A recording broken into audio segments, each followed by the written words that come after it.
Content warning, arachnophobia. This episode contains many references to spiders. If that is not your thing, we will hopefully see you in the next episode.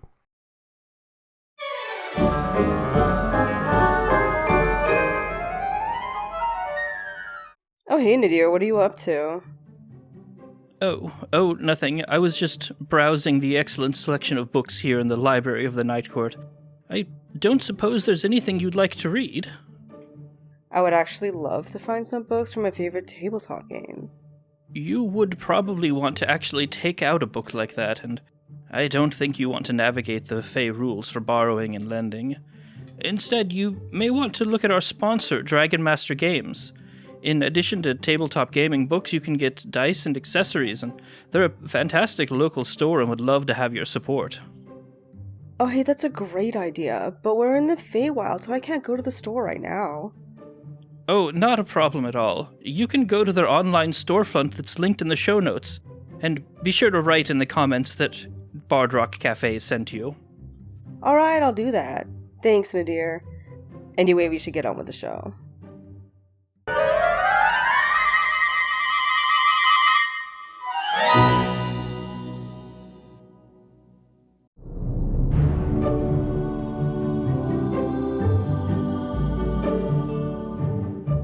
Welcome back, everybody, to Bard Rock Cafe, episode 66. We only have a few more to go if we're going to end this on schedule. At the episode you all know it's going to end on. Anyway, welcome back. Last time on Bard Rock Cafe, the party managed to bypass a lot of the traveling and frost giant nonsense with a helpful spell from Nadir that deposited them inside of the other Obelisk of Fate, where everything was collapsing around them. The party... Uh-oh. I heard that. We are having trouble getting the child to sleep. Go to bed! Keep it in the audio. As a baby, I fell 5 feet straight down onto a concrete floor at the circus, apparently, but thankfully I landed on my butt and not my head. So we're fine. A baby's butt is the strongest part of their body, I'm pretty sure. Yeah. Yes. It's kind of like their wombat. Unfortunately, I am now cursed with permanently flat-assed, It's the so baby it's fine. Definitely popped It was her that butt hard. at an early age. It popped those cheeks. Pop the I bubble. don't know how much this is staying in, but this should be interesting. You might think it's soft tissue, but in reality... All right, doctor. Quote unquote. You thought it was soft tissue, but in reality it was me, Dio. Oh, jeez. It was I the whole time. Dio Brando. It's fine. Ursa will keep Okay. half of this, and then when I say to remove it all, and at a jump cut, Ursa's like, no, it's staying in. Sorry, deal with it. And then jump back. For the record, not my original plan, but thanks for the idea, Paul. Appreciate it. Anyway, last time on Bard Rock Cafe, all that happened. The party made their way through a collapsing tablet of fate. Baragon Doubletail used his powers to pause time to prevent the whole thing from collapsing entirely, buying the party a little extra time to deal with the challenge in front of them, which is Lolth, who currently has Barak's soul imprisoned in her hideout, which the party is now approaching. Nadir knows the way, he's been here before, and as they make their way down the top of the mountain into the cave where Lolth is, Nadir, you specifically, what are you doing? No, I think Nadir is like second behind somebody, sort of like acting as a guide. Okay, well, so it's I think it was left over here, and then yes, it went straight on, and then we looked up, and this is where Lolth was. Oh gosh. Let me know if there's any, like, dead guys. Because, by God, everyone knows I'm a necromancer and I want to raise dead things to fight for us. I remember. It's been so long. You've never I done this remember the before. first time Nadir was here, there being so many corpses. Not on the way down the mountain. When you get inside, Okay. there were a lot of desiccated corpses that were encased in webs. Nadir, you would remember that You go down the mountain far enough, there is a cavernous opening in the side of the higher part of the mountain, and inside it there was a small side entrance that you used the last time to get into where Lolth was hiding. As you guys head down, is there any prep work anybody would like to do? Any spells anyone would like to cast? Mage armor. I'm not forgetting this time. I'm gonna put a bicycle helmet on Brock. Just in case. Does Epi proc wild magic? Oh.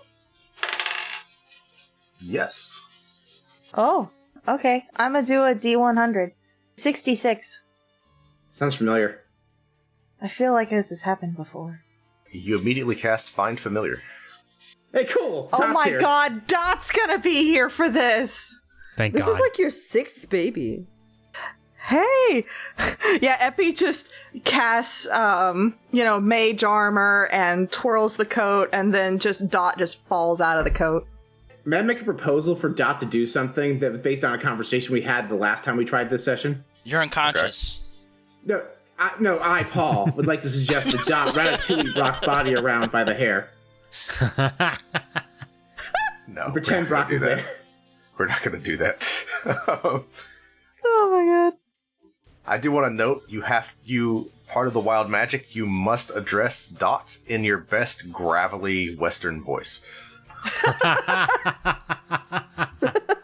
Well, darn tootin', look who it is! What happened to me? Yeah. And you are exactly that confused in character. Did anyone else hear that? Like, I turned, I looked at Dot, I'm like, howdy, partner, how are you doing? What is happening to me? I think it suits you just fine. It would not be the strangest thing that you've done in the last week, so... I can't fault you there. You're right. Anyway, I got one concentration slot. Who wants a haste? Ooh, me! Pick me! Yeah, because Armbar can just drink coffee. This is true. Assuming he hasn't Anybody drank can just in the drink last two coffee. episodes. But I No, get power. Armbar has magic coffee. You don't. Right, Kenny? Yeah. Nadir picks up his staff and, like, pokes you in the small of your back with the end of it. Ah. And now you're real fucking fast. Have fun. All right. Baragon, So, specifically. how long does haste last? Haste's A million hours. Maybe I do that later. Because it does only last a minute. I do have Maybe we the do that ability later. to cast telepathic bond between all of us. Do we not still have that? It hasn't been that long. That would actually still be up from last Oh, time. cool. It lasts 8 hours or some shit. Yeah. We can it's- just, like, get it again. It doesn't take a spell slot to cast it. You just ritual cast it unless you want to cast it real quick, but you still have it. It's okay. If you Okay, cast it we'll a keep it. second time, everybody's thoughts have a cool reverb. At Oh, the least duration's it's not actually like, only 1 hour. At least it's not mic feedback. That would be a lot. Who's Mike? Womp, womp, womp. I have I think I asked this before, well, I'll just ask it again. I have 7 health potions. Does anyone want a health potion? I could use a health potion. Sure. I'm very Here you go, squishy. Epi. Yeah, take one. Here you go. 1 health potion. None for me, thanks. I go down in 1 hit anyway.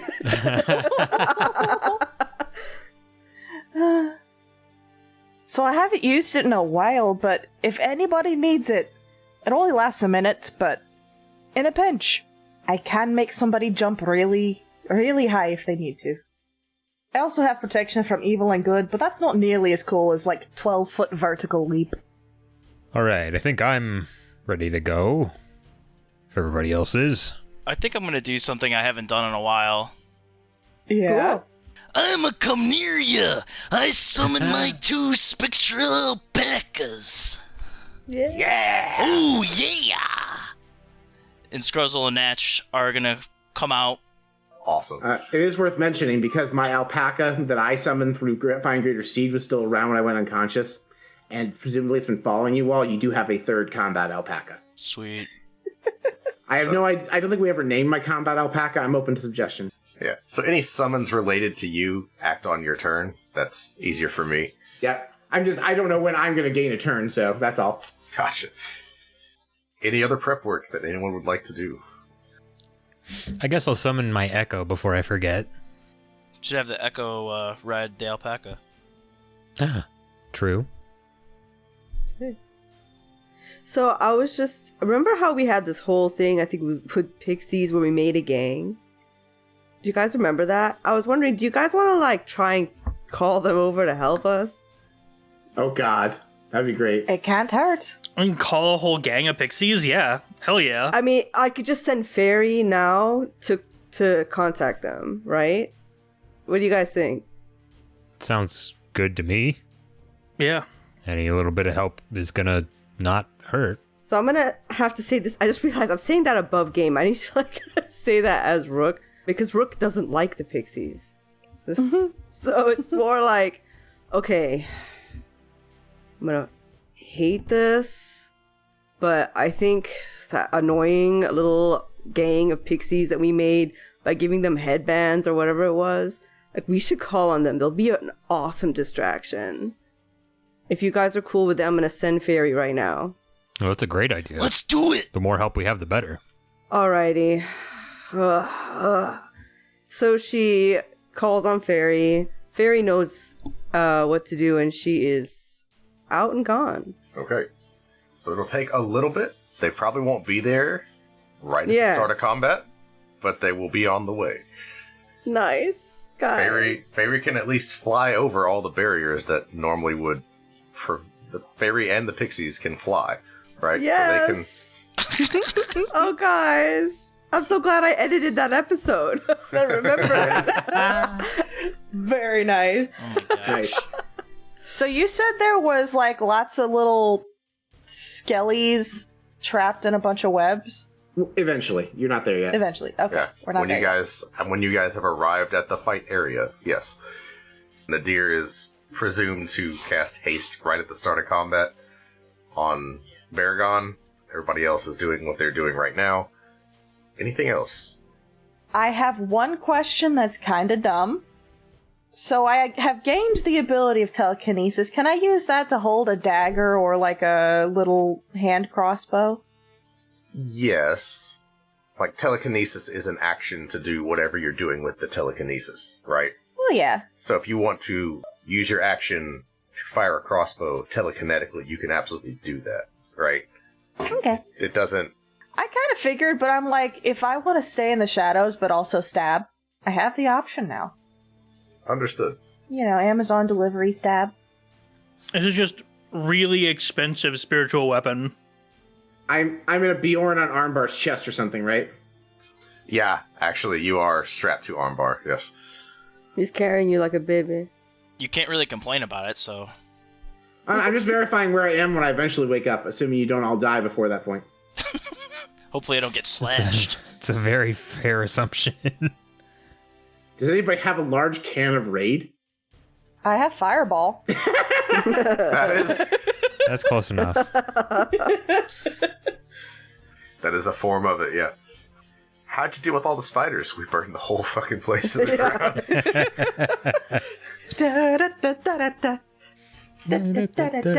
Yeah. Wasn't it on top of a frozen mountain? We used a lot of fire. What about it? What frozen mountain? Yeah, now it's a Now it's fog just mountain. a mountain. They call me global warming now. Oh! Too soon. Ay. It's now the I'm false ready? spring court. Ha! The tepid court. The tepid The court. lukewarm court. Nice. No, nobody talks about them. They don't get invited to the meetings. Last order of business, I would like everyone to go ahead and roll initiative now. That way I have it. Let's start with Rook. What do you got? I got 16 total. Okay. Brock, what do you got? 11. Okay. Epi? It's 1. 12. It's 12? Okay. Yeah. Armbar. I got 22. Was that a crit? Yeah. It was? Yeah, I rolled it when you asked us earlier. Nice. My man. Roll wild magic. That's two D100s, please. Ooh, Starting because us it's a off. 20, you get the best ones. We got a 73 and a 45. That will take place as combat starts because you crit on the initiative roll. Okay. And I will let you know when combat begins the effect you have. Which one would you like? They're both good. 73. Nadir. 12. Hey, we're tied. And Doubletail. In true lockstep with my wrestling partner Armbar, I also got a natural 20 for 23. Let's go! Yes. Okay. Already with Both of our initiative. tanks are just plowing through. Okay. I'm so excited. Go ahead. Do your 2D100s, sir. 99 and 65. Holy shit. We all know what 99 is at this point. We can't be surprised. You know, we know I'm going to take that one. Surprise, surprise. Surprise, surprise. Thank you, Khadija. So, they're both good.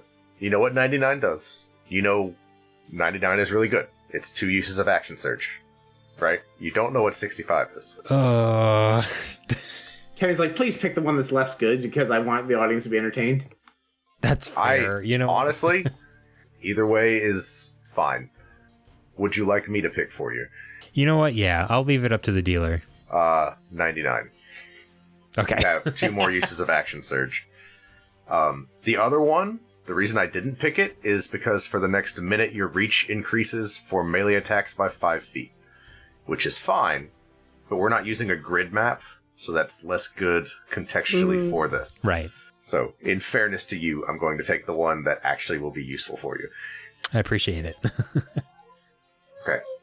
So again, you can go ahead and mark that, but that doesn't actually happen until combat starts, so if you decide to use Action Surge for some reason in the 5 minutes before then, you guys make your way to the mouth of a gigantic cavernous entrance into the mountain. Nadir, you recognize this as the entrance that the dragon uses. It winds into the mountainside and curves off to the right. You do know that at the end of this large tunnel is where you ended up before. Off to the side is the large-sized entrance, right? Not this gigantic thing, but like a tunnel that leads directly into Lolth's chamber. It looks like it was made for use by the frost giants down below. Just like it was before, it is coated in a sheet of ice that is... Last time you were here, you had to melt it in order to get through. The ice has reformed. So, you have 2 options of which way to go. Which one would you, the party, like to take? Okay, who's got Fireball? I have Fireball, Burning Hands, Chromatic Orb. I've also got Firebolt. That's just a cantrip. I have so much fire. What you need? Oh, well, when I was here before, I guess there was a dragon on the other side of this wall. Maybe we don't. Maybe we don't do that one. Do you think it'll block our exit, or do you want me to save a teleportation spell for us to use as an exit? Yeah, we probably should have an escape. I don't think I can take us back to the obelisk again. Do you want me to scout for one? Or climb up on the ceiling? Rook just want to climb up on the ceiling. I mean, if you'd like a higher vantage point, you're certainly welcome to. Don't get frostbites on your hands, though. Yeah, it's a free court. Do what you want. Okay. I fully support you and your bat-like tendencies. I was thinking, can I use my spy, what the heck? Wait a minute, I'm mixing myself up with a different game I played. I don't have an item that I just thought I had. Never mind. You know who does have that item? Yeah, Epi does have slippers that are spider climbing slippers. You should hang upside down and do that fireball, Epi. That is something that I can do. I mean, if we're trying to fight an enemy on the ground, I could just be on the wall. That's awesome. That is a good point. I would be outside of melee damage. Oh, Right, we're fighting spiders. I'd just be running away from the spiders on the wall. That's cool. That's like Tron. Ah, yes. The great gladiator Tron. I was zipping around. Sorry. Okay, but What were the going in and out options available? Epi, do you have the spell Shatter? I don't think I do have the spell Shatter, because every time in every campaign I've had the Shatter spell, I forget that it just fully shatters everything.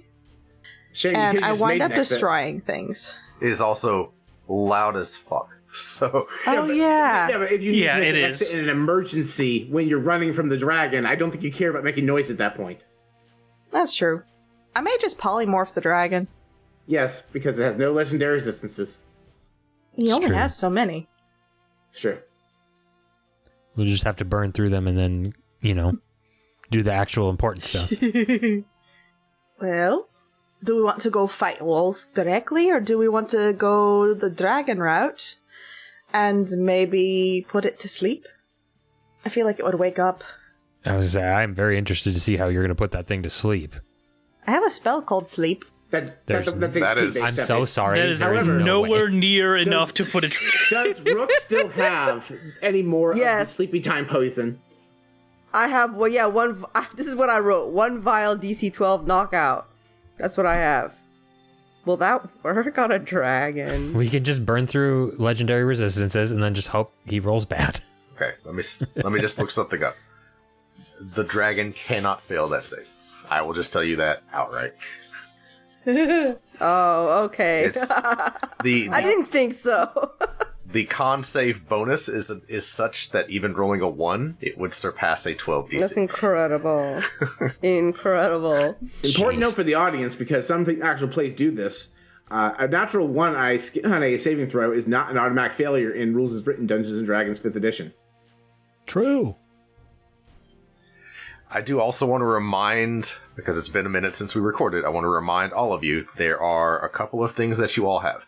You have the Coin of Absolutes, which is our gift item from Agents of Damned. You can flip it, and you either get a nat 1 or a nat 20 on the roll that you're using the coin for. So you're guaranteed to proc wild magic, and you have a 50-50 shot to succeed at whatever, right? The other thing that you have is the Felix die, Yeah. which negates any advantage or disadvantage. You just roll a d20, and then whatever your normal result is, you add +5 to that. So, those are two things that above game the party has access to. They're both 1 use each. So if you're going to use it for this recording session, go ahead and say it. Feel free to talk about, like, is everybody okay to use it? If I use it for this, whatever. They come back the next recording session, so if you've not used it, you just lose the chance to use it for this session. So somebody Okay. should. So, Coin of Absolutes, the words that you just said are, we can use it and have a 50% chance of succeeding on whatever. Rolling a nat 20 on whatever, right? It's a nat Damn. 20 or a nat Like, 1. Coin of Absolutes, that sleep spell, Epi. There is a wall of ice preventing you from using the Frost Giant entrance, but you can get through it. The deer got through it last time without too much trouble. Or there's the... I made a drill out of scorching rays. You did. And there's a cavernous opening that the dragon uses. So the ice wall wasn't the dragon one. The dragon was in there. And the deer would presumably have shared that through that ice wall was a very, very, very large room full of about frost giant sized eggs. Webs everywhere. Lolth suspended kind of in the very center of the chamber by webs. And then the spider dragon. I'm sorry, spider dragon? Yeah. Spider dragon. Spider Yeah. dragon. A dragon Yeah. made of spiders. Tag warning for this episode. Just arachnophobia start to end. I did not Yeah, have it. yeah. But Okay. We either need to break this wall or we need to go through this cave. You know who's undefeated against inanimate objects? Roll an armbar. Armbar, do your thing. What's that? Yell, oh yeah, and smash through the wall like the Kool-Aid Man. Oh. Are you guys ready? Chest first, just. I will give you advantage for doing the Kool-Aid Man style entrance into this boss fight. And I guess we're gonna smash Brock while we're at it because he's on my chest. I mean, I was... Yeah, of course. The The invertible reason you have ass advantage cheeks is just... my unconscious body's offering the help action. Yeah. Alright, I can bring him back. All right, we are all together. I, for one, am on top of one of the alpacas with minibar, and Brock is on my chest, and I'm gonna yell, All for one and all, yes, yeah. and we're gonna, the alpacas are gonna like kick through the wall together, and we're just gonna be like, yeah. Armbar, give me just a straight athletics check at advantage. 23. This is a thick wall of ice, but you are a thick armbar, and you Yes! smash right through it. Woo! Jack. Yeah. So, the wall of ice shatters. There will only be some light bruising on your torso from the act of going through the wall. Yeah. Heavier bruising on Brock, who you used as a battering ram. Yeah, you know. It's fine. You guys crash through into pitch blackness. There's no light in here. Those of you with dark vision, you can see sort of, but it's still really, really dark. There is just all throughout this maze of webs, there are eggs suspended in the air. The wall of the cavern is slick ice with the webbing attached to it. You don't see anything living. All of you do see, on the floor in the center of the room, a single glowing red, kind of a dot. It seems like a ruby that is emitting a dim light. It is completely silent. You hear nothing. You can't really see anything except webs everywhere. What do you all do? So, there are lots of dead things in the webs. Since you have dark vision, right? How far does your dark vision go? 60 feet, right? Yeah. Okay. So that range is halved in here. However, you are able to make out some desiccated corpses kind of encased in webbing. So, functionally like grappled and restrained, right? Because they are webbed. Okay. Epi's just going to, like, Epi's a tiefling. Just holds his hand out. It's got just the dimmest little bit of tiefling fire magic and just says, so I can get those corpses down and maybe light some things on fire, give us a little bit of fire to see by. And I can maybe send some of the already dead things down the hall to see if perhaps there's anything waiting for us. Sort of like already dead landmine searchers. I could also just go pick up the ruby. You mean we're not gonna smash? Aww. We can do that later. We just probably should focus on getting, and I point to the clearly injured Brock who's sitting on your chest after being used like a battering ram. I can also clear out all of the webs if I light them on fire. And I have so much fire. Again, It's a cantrip. Good ideas. Love it. Let's get our friend first. Aw. Let's not burn him. Oh my... Fuck, Rook, I thought we were friends. I said, let's not burn him, not. okay. Oh my god, guys. Discord. Let's burn him. I only heard Not there. burn him. No. Where is he? Like, I mean, he's here, but how do we wake him up? Do we know about the the ruby? Like, am I just pulling that out of my ass? You can see it, right? Video game genre savageness tells me that's where my soul is. Alright, hang on 1 second. I'm just gonna telekinesis the ruby to me and then start casting Identify. I'll also let Nadir roll an Arcana check. Sure. Okay. You sure? You sure you don't want to just give it to me? Because every time you say that, turns out you roll a 2. Yeah. And then have a 20-something. How about 2 25s? You can intuit that this ruby is probably holding Brock's soul, based on the glow and the fact that it looks, even from this distance, to be a perfect, flawless ruby, perfectly designed to contain something magical inside of it. And you would also know that probably smashing it would return Brock's soul to his body. You mean we don't have to feed it to him? You can also feed it to him. You could do if you that. want him to have... it would take a minute because we'd need the stomach acid to dissolve it enough to break the soul free. But... Oh, is the fact that... How's the ruby handling the fact there's 3 souls in there, by the way? It's complicated. Yeah. No, transitive property, the soul is in the ruby, which would be inside of Brock, so, like, it's still... Like, you'd have some blockage issues later, but you'd fine. You'd have some fucking motor control issues. I'm just possessed by my own souls. I'll give him some coffee later. It's a diuretic. Oh, God. For a second, I thought you were going to use the ruby as a Wait, hold on. suppository, and I was even more concerned.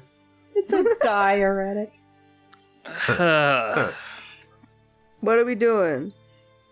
Eppy's just gonna telekinesis the ruby over. Okay. You have the ruby. Well, that was easy. Let's run! While they were talking, Eppy about half put it into his sleeve and then takes it back out. Right, so we have to smash it. If only one of you is good at smashing things.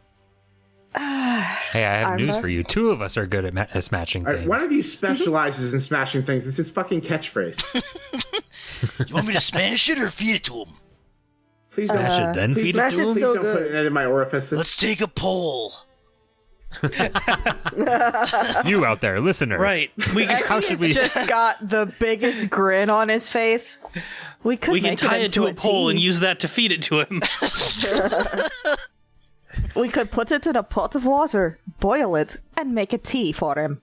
Okay, you guys are in a weird mood today. I'm just gonna smash the ruby. Do it. I do it. I do that. It shatters as though it is made of glass, even though it is very clearly a crystal.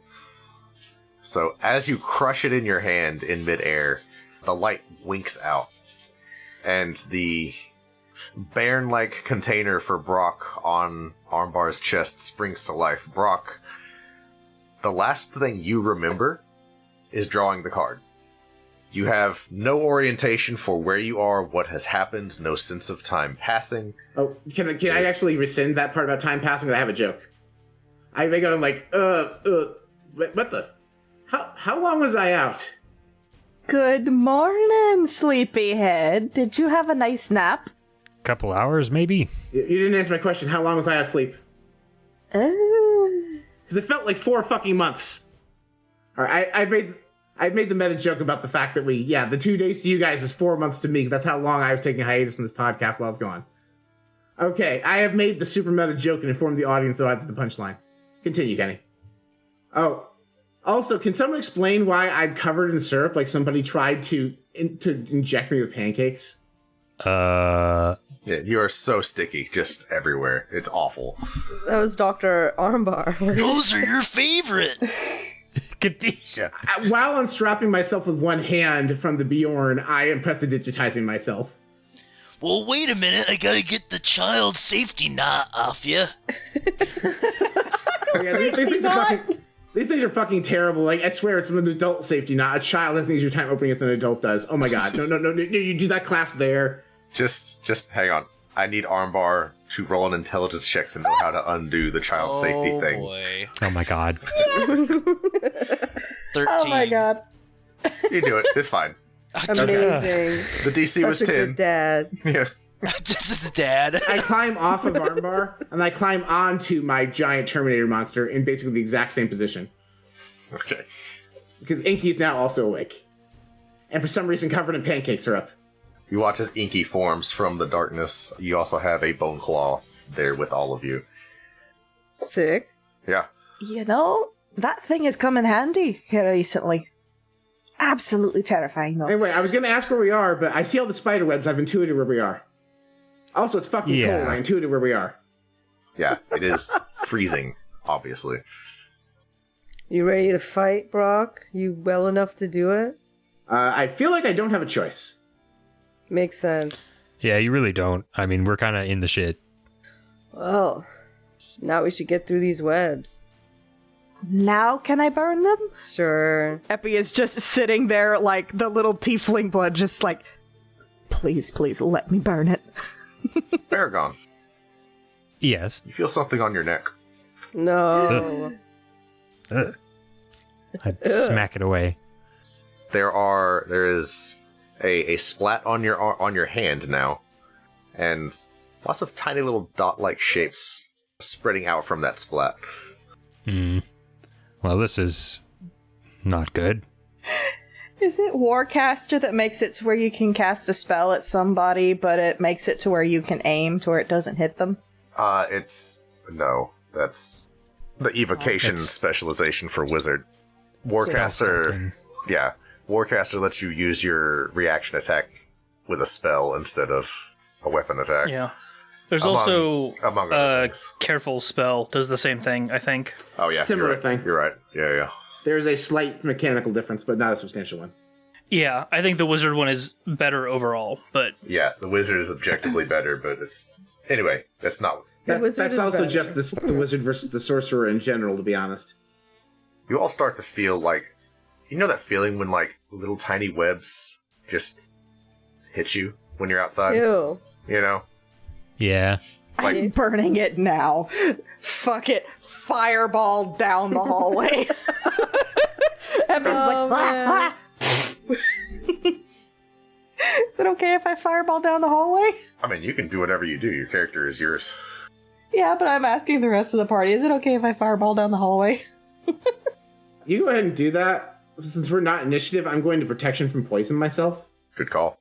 That is up. You now have... Is that advantage or immunity?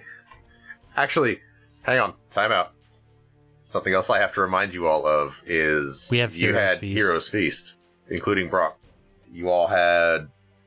Oh boy, I forget what the hit point bonus was, but you all have... 10 temporary hit points, Yeah, immunity to frightening, immunity to poison. Oh, we're immune to poison. That's cool. Hey, Whoa. And advantage on wisdom saving throws. That Sick. too. So everyone has that. Nice, nice. You know what? With the added wisdom, can I just burning hands a couple of things? And then it's just like, get off, ah! And then burning hands everything in the vicinity around us. if you're just going to randomly shoot things because they're scaring you, just use Firebolt. It doesn't use a spell slot. Yeah. True. But the Firebolt's small and burning hands is a cone. We have a long day ahead of us. Let's maybe not get too. Let's not get too excited about the spiders. Setting things on fire would benefit Kenny. I get the bodies I can raise out of the wall. True. True. My Bone Claw would like to walk up to the bodies and use its enormous razor-sharp fingers to just cut through the webs and free the bodies without setting everything on fire. Okay. We get it. You're a Van Helmens. Check out Monster Cafe on Bard Rock Network. All right. So, in all seriousness, you're all joking around. There are like little tiny spiders dropping from the ceiling. Well, I would actually like to set the ceiling full of tiny spiders on fire. Well, you can't With see the Fireball. ceiling. It's a gigantic chamber. I mean, you don't need to be able to see to cast Fireball on something, actually. You just need to know where you're aiming. Yeah, I'm just gonna shoot Fireball up. And, I'm gonna set some of the walls on fire. I'm gonna set some spiders on fire. It's just, there's gonna be some fireballs happening. Okay. So, anybody else doing something before Epi fireballs? Dude, I want to dodge the fire. Well, no, Epi's shooting the ceiling. Not fireball. Yeah, Epi's also bolts. Yes, Okay. Epi's also shooting the ceiling way above us. We don't worry about that right now. Okay, because there's no raining fire coming from above in our face, coming back to hit us, right? Okay. I'm not gonna do the how big is the room. It's like no. I said I cast fireball. No. I'm Sounds casting good. firebolt because it's a cantrip. Let's do it. Alright, so you cast Firebolt directly up. It fizzles out before reaching the ceiling. But with that little arc of fire, you watch as several small strands of web catch fire and burn away a little bit. You also get illumination of the ice on the wall and frost-covered webs and eggs and desiccated corpses wrapped up in webbing. You don't see anything living in the chamber yet. Hey guys, we can make a big omelet. Ew. Huh. Rook, Yes. from deep into the chamber, you hear just a clicking noise. Oh, geez. Something's coming, guys. I draw my sword and I get ready. That's a clickety-clack of a spider. Hey, if there's something coming, what we could do, Epi could hold their action, and the second we see the army of spiders and moving from the other corridor, just fireball the little narrow itty-bitty pathway they're coming through. Or even if it's a big thing, fireball will cover the entire bottleneck they're coming through. You just see as like this very pinprick light in between his fingers is just ready to go. It's like, oh, you don't have to tell me twice. I have been wanting to use this for so long. I am going to hold it and wait. So you all are waiting for the clicking noise to get closer? I would like to use the hide action to hide behind one of the large giant-sized cocoons. Okay, roll stealth. The stealth modifier is a +4, so that's 15. Okay. So you are, as far as you know, hidden. Hidden enough. Better than nothing. Yeah, I'd also like to hide and have my bow ready. Gonna fucking show me up with your ability to roll a fucking 40? Well, let's see what happens. Remember, you can't roll below a certain number anyway, so That's fair. let's see it. We Your are floor is waiting. 21, I think, or something. It's like +11. But you're already waiting. You're like the person waiting to fire the tactical nuke. Your waiting is occupied. I was gonna say, before I do the tactical nuke, I do have greater invisibility for me and Nadir if we want. Just hide the folks who are the casters. Does greater invisibility drop when I cast a spell, or no? It is concentration for the person that cast it. Greater invisibility stays up pretty much through anything. Yeah. Okay, yeah, sure. Is Epi concentrating on anything else right now? No. The bond isn't a Okay. concentration effect, and mage armor is not. So I believe that'd be good. Just wanted to double check. I got the lowest I could get. I got that 21. Oh, shame. Oh, buddy. Honestly, if we want to be tactical, putting greater invisibility on Nadir means that he can move around and just be an invisible healer.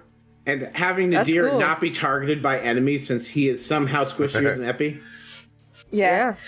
Epi's just like, all right. So it looks around like Brock gone. Rook disappeared. He goes, fuck. And then casts greater invisibility on himself and Nadir. And now it's just Armbar and Baragon, and then Epi's gonna hold Fireball. And Inky and 3 alpacas and Minibar. That's true. And Dot. There's Dot.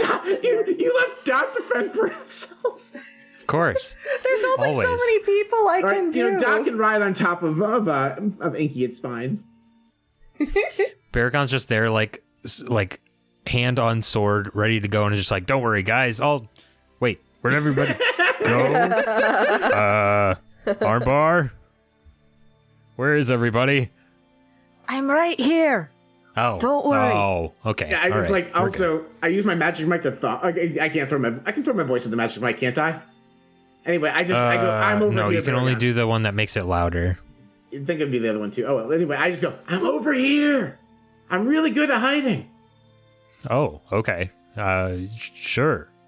I'm gonna ambush them. I'm ready to go. I'm just waiting for whatever happens to happen. You all watch as a large dragon-shaped shadow starts to emerge towards you all, specifically towards Epi. I think it's time to fireball. Okay. So you fireball. Is anybody else doing anything the moment they see the dragon? Yeah, give me a second to choose the thing I'm going to do. Yeah, I think I'm going to confusion the dragon. Yeah, confusion the dragon. Yeah, I'm just going to oh, hey, I just sing a song backwards and try and make it think real hard. You sing a tune that gets stuck in his head, but he doesn't know what it's from, and it's gonna bug him. This is the song that doesn't end. No. Incorrect. Fun fact: my mom actually banned me from hanging out with the friend that taught me that when I was a kid. Correct.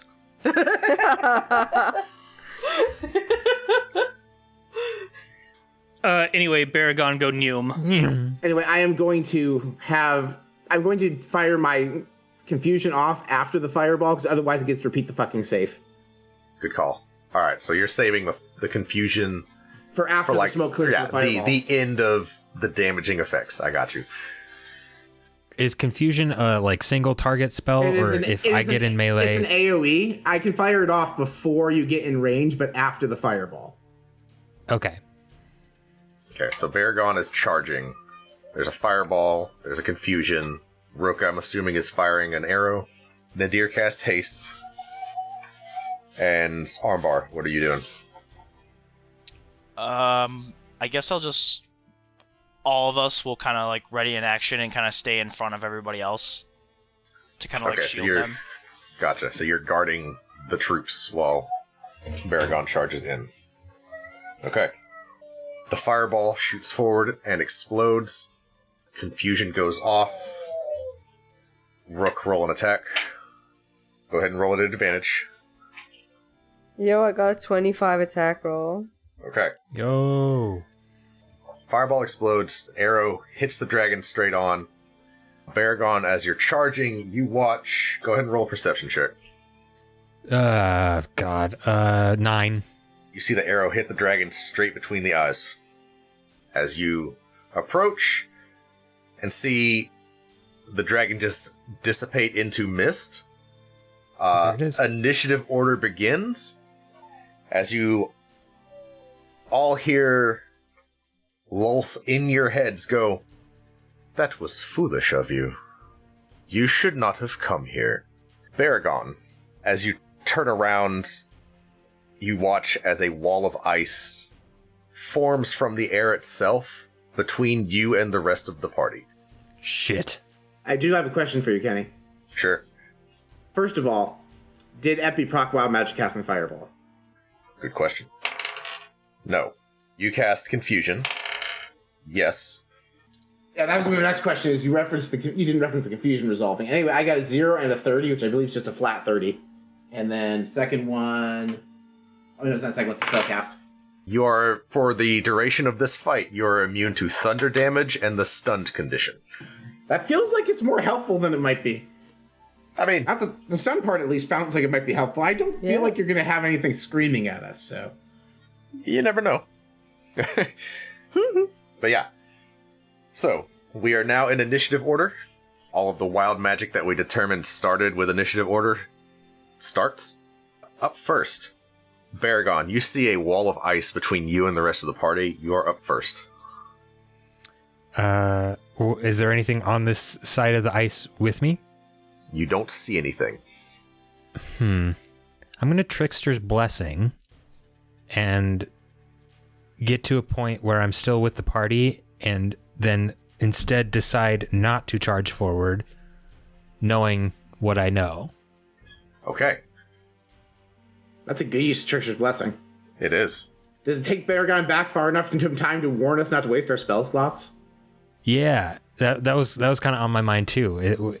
I will allow I have the time. I will allow you to go back to that point where you prevent everyone from wasting the attack on the false illusory dragon that is coming towards the party. So yeah, Baragon reaches out with his hand, turns counterclockwise, and then it's 6 seconds earlier, and he goes, "Wait. This is a trap. Don't let those spells go. What are you talking about, Barry? This is crazy. That's not real." Is the trap us staying here, or should we all rush towards it and not get trapped in this room? Baragon, you hear in your head specifically, "That's interesting. Where did you learn a trick like that?" We are now in initiative order. You all hear Lolth welcome you again. You guys still can't really see anything. This is a very large room and it's very dark in here. You all watch as the illusory dragon dissipates again, as it did when you all attacked it. But none of you have wasted your spell slots. Those of you that were in stealth are still in stealth. Baragon, anything else on your turn? I don't think we ever established if Trickster's Blessing was an action or a bonus action. Given that that was such a cool moment, I'll let you have your full turn. Is there an enemy visible in front of us at the moment that's not a clear illusion at this point to me? The illusion vanished. You don't see anything. Like, all you see is, like, past, like, 30 feet is just darkness. And before that is webs and just shit, right? I have a question for you, Kenny. What's up? So, Inky is a bone claw, a creature that exists in darkness so supernaturally that it literally merges into shadows. Does it have its normal dark vision range of vision in here? So let me take a look at what his... It has regular dark. It doesn't have like true sight or anything. It just has regular dark vision. But okay, this is just regular. I'm making the argument that because it supernaturally exists, it is a darkness predator. I see as that. Opposed to like it's not a creature that just I happen to have dark vision. It thrives in this kind of darkness. It's a seeing eye, Bone Claw. I'm gonna say no. He does have all of his the entire arena enables all of his shadow abilities. Yeah, that's fair. I just wanted to double check because it made sense to me. Yeah, he does only see 30 feet. Which makes his ability to teleport up to 60 feet kind of weird. I mean, you know that you can. You just might not see where you're going. Well, if we can't see an enemy, I can't do anything that requires a target. Her goal is apparently clearly to separate me from everybody else, so I don't want to get too far away from the others.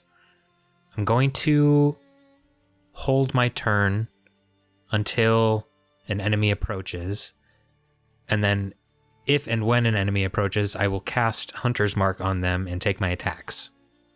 Okay. Oh, also I need to roll for my weapon to see what damage type I have during this combat. We got a 4, and that is force damage. That is objectively the best choice. You can probably intuit at least one of the damage types that you should not use generally in this. Poison. Yeah. I mean, that would be a bad... Acid. Acid, actually, is imagine. okay. Necrotic. Yeah. It's all psychic damage from here on out. Just... So, Baragon is getting ready. Armbar, what are you doing? I would like to try to see if I can use my wild magic awareness. Ooh. And maybe even with my advanced danger sense to see if I can locate like an enemy, like maybe even the boss. Yes. How are you? Alright. What is involved in this? I don't remember this ability. So he can see any magical effect. That's how he was able to see Diana when we fought Diana that one time. It's basically detect magic, but barbarian, non-spell flavored. And then danger sense is kind of like, I don't know. We kind of made up our own rules with upgraded danger sense. Armbar can force disadvantage once per combat round as a reaction. Okay. That's awesome. I want you to roll me a perception check real quick. Ooh, I got a nat. Oh my gosh. A nat 20? Yeah. Baby. Let's go! All right. So what's tell me the number. Tell me the final number The with a nat 20. final number is 24. All right. Roll 2d100. I got a 27 and a 33. Okay. So, nat 20, I take the better of the two. One of these, for you, does nothing. I'm going to give you both because one is funny. Okay. So, 33. The next the next one time that you hit with an attack, you roll max damage. Whoa. Oh. So like, That's it. if you nat 20, it is max damage, right? If you have like, hey, I can do extra damage this one time, that would probably be the time to use it, because it is max damage, but only on the next attack that hits. So if you whiff it, if you miss, that doesn't, like, you don't lose that effect. It's the next one that hits. You do maximum damage. Okay. And because it's funny, I'm going to give you the other one too, which is you lose the ability to read or write common for the next 24 hours. No, I he's been couldn't do working that so anyway. hard. It's just for the next day. It's fine. Not his 3 letters that he knows. Yeah, exactly. That's know, a Hey, lot. he can write his own name now. You mean Yeah. I It's can't fu- it's read an funny end with a tilde? That's It's correct. actually funny. Not the end with a tilde. It's funny because the one way you can defeat Lolth is to have everybody fighting her write their name in common on the wall, and now Armbar can't do it. It's true. Yeah. What are these hieroglyphs? So, Actually, Good counterpoint, job, Armbar. the Go ahead. Enye is the only letter he does know because that's not common. Yes! solid, Yes! solid point. Wait, is the exclamation point common? It's punctuation. It could give. I don't. It's complicated. Like it's The kind of exclamation point is yes, but the upside down exclamation point is not. Armbar can only turn exclamation points upside down. Otherwise known as the letter I. This is swerving into weird magic, not wild magic. So, with a nat 20 on your perception using all of those abilities that you have, I will just tell you outright that there is a giant invisible spider dragon about to chomp down on you. And because you see it coming, it doesn't surprise you, and you are able to react to it. Okay. So, on the spider dragon's turn, it is invisible and it has moved up to you completely silently. Wow. It rolled a nat 1 to hit you now that you are not surprised. No way. Oh, Kenny, Damn. before we continue this encounter, you should probably credit Redworm for the monster that you're killing us with. The wormling from Redworm, you know, the kid DM, created the spider dragon concept. Gosh, I guess it was a couple years ago now. They did actually include it in one of the newer releases with D&D. I'm not using that stat block because I had a different one created. Because this was the monster created initially by Red Wormling. And we're including it in one of our last fights. There's another one that we have coming up that was also created by the Wormling. So thank you. And if you're listening, hope you enjoy it. Armbar just punches teeth out. So Armbar, you dodge. You all watch as like Armbar leaps to the side as the ground itself shatters from an impact that should have just hit him full force. Damn. The spider dragon misses on its turn. Armbar, you have a chance to react in some way to this. Before we go any further, what was the other wild magic surge I rolled? You do max damage on your next attack was the relevant one, and you can't write or read common for the next day is the irrelevant one. Wasn't there one earlier? Yeah, the other one... Oh, jeez, hang on. Took me that long to forget, too. It was 73. 73, thank you. Yes. You gain... So every turn, you heal 5 hit points. Whoa. Nice. No. Oh. Armbar casts Regen on himself. Gonna tank this. Yeah, so just every time your turn rolls around, if you've taken damage, you heal 5. It doesn't go up past your max, obviously, but Okay. there you go. Armbar, just take 5 or less damage every turn. That's all. That's all I gotta do. Yeah. Optimize this shit. I will say, all of you had the Hero's Feast. You all feel a wave of terror that feels supernatural in origin, that because of the magic protection just washes over you and doesn't affect you. Joke's on you, Lolth. We're too stupid to be scared. Thank you, Lord of the Spring Court. You all know you should be feeling fucking terrified right now, but you don't. Yes, I totally don't, and no one should pay attention to the wet mark on my pants. Yeah. So, Armbar, what would you like to do with your... You can react to this happening. Am I allowed to like attack but also rage at the same time, or can I only do like? I one or will the other? absolutely. I will let you rage and attack in one fluid instant. I'm gonna rage, and I'm also gonna frenzy. Okay. If you're ever going to, this is the time. This is the time. Now I gotta roll wild magic, D8. You have frenzy now? Yeah, boy. Hell yeah. Hell yeah. All right, I don't remember what frenzy does, so maybe you should remind me and the audience what that does. All right. So a frenzy, basically, all of your attacks have advantage, and all attacks against you have advantage. Oh, it's just reckless attack all the time. Reckless forever. Yeah. I get an extra. Oh no, that's right. There's other stuff to it. Yeah. You also get. You can do a bonus action attack, right? Yeah, bonus action of another melee attack. Yeah. So That's sweet. Wow. you can't do it right now because the bonus action was raging. Okay.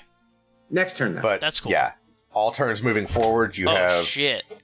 All right, so I rolled a D8 for the wild magic when I rage, Okay. and a bolt of light shoots from your chest. Another creature of your choice, which Lolth, that you can see within 30 feet must succeed a Constitution saving throw or take 1d6 radiant damage and be blinded. Oh shit. Oh hell yeah! I You have just a feeling this flashbanged thing's the going to spider pass because dragon. we already established that it passes the DC 12 for the poison. I get an impression it's not going to have a trouble passing this. It rolled a 19 for a con save. Okay.